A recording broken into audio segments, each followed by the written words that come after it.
Hey YouTube, so I got my Fadal VMC 15 and I added the Calmotion 527F CNC control.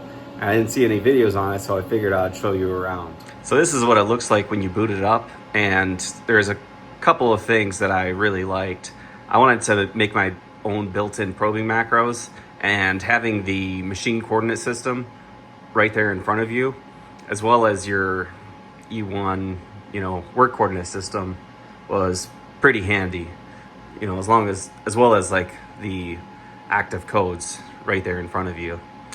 Another reason why was because I added a fourth axis, and I wanted to have the right axis control cards, and it seemed a little bit difficult to figure out what axis control card I needed if I was going to stick with the original 88HS control. The installation overall was very straightforward.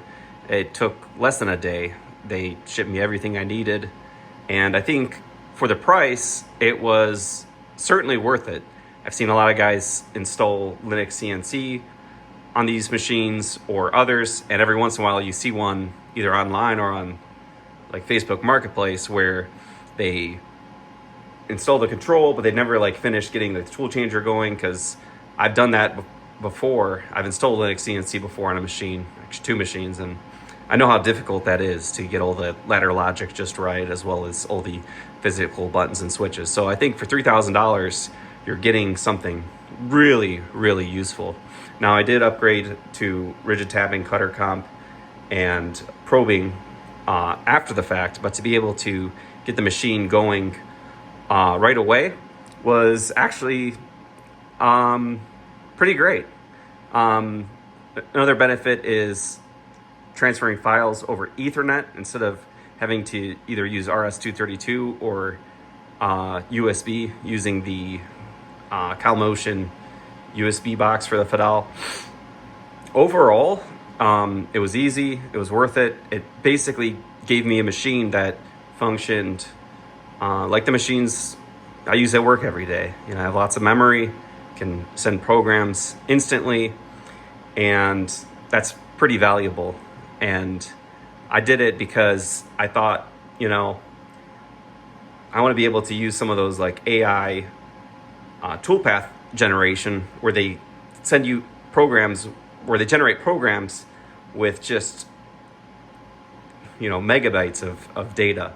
Like if you're programming something by hand, obviously you can get it down to under 422 kilobytes, but when you use a lot of those 3D paths, which I have before, and there's jobs I want to do in the future, it made a lot of sense to have, a full,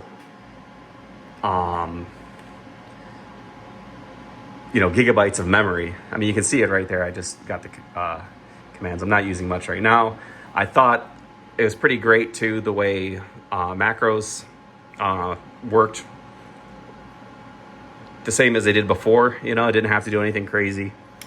As I was talking about earlier, when you use the directory command, you get the ability to transfer files over RS2 or over Ethernet, which is super fast. So when you're troubleshooting stuff, you can just get a new program in quick. USB works just about the same. Overall, it was surprising how similar it was. Like all of your like program editing functions are the same as before. It would have been nice to see, I don't know, something a little bit more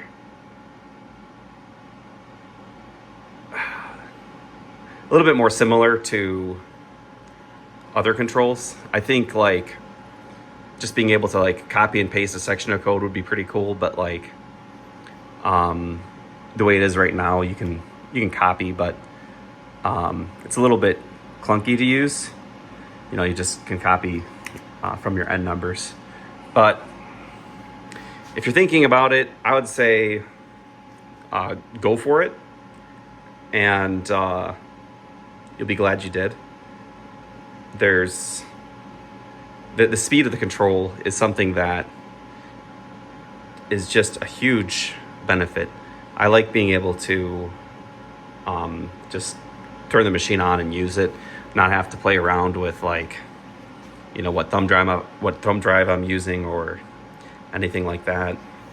And it's not too bad if you're considering trying to do your own DIY CNC conversion to like Linux CNC. I'd stay away from that just because it's a huge amount of time you would have to spend to do that. And you know, you can keep these machines going for years and years, man. They're pretty slick and modern with something like this.